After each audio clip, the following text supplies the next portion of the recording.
narito po ulit ang update natin para sa lagay ng ating panahon. Ngayong hapon po ng October 24, 2024 na kung saan sa ngayon ay nasa vicinity na po ng Candon, Ilocos Sur ang bagyong si Christine, pero nasa katubigan na po at palampas na yan dito sa Luzon landmass. Pero mas patuloy pa rin na nagdudulot yan ng mas malalakas na buhos na ulan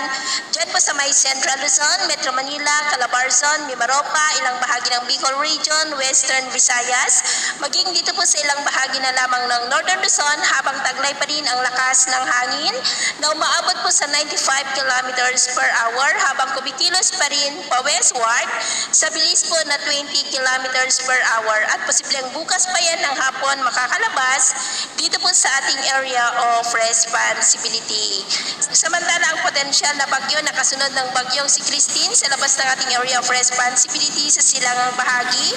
base po sa latest update ay nagbabanta po itong papasok dito sa ating area of responsibility between 2 to 3 days at tatawagin sa local name na bagyong Leon na lalapit muli dito sa Northern Luzon, at ang development nitong ating babantayan kung matutuloy po yan o hindi,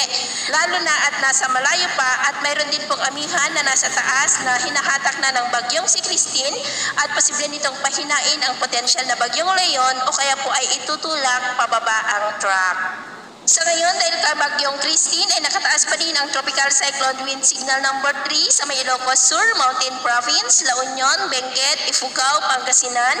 at signal number 2 naman sa may Ilocos Norte, Abra, Apayao, Cagayan, Kalinga, Nueva Vizcaya, Quirino, Aurora, Nueva Ecija, Tarlac, Zambales, Pampanga, Bulacan, Bataan, Metro Manila, Rizal, Polillo Island at Cavite, at signal number 1 naman po sa may Laguna, Batangas, Quezon, Camarines Norte, Camarines Sur, Catanduanes, Albay, Sorsogon, Masbate, Marinduque, Occidental Mindoro, Northern Palawan, Oriental Mindoro, Romblon, Panay Island, Biliran, Northern Samar at Samar. Kaya mag-ingat pa rin po tayo sa mga banta pa rin ng mga pagbaha at pagguho ng lupa.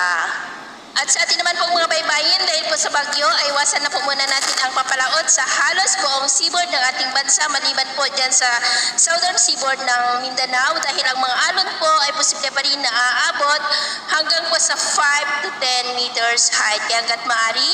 ay iwasan na po muna natin ang papalaot dyan sa mga may kulay pula para po mas makaiwas sa mga sakunang pang-karagatan.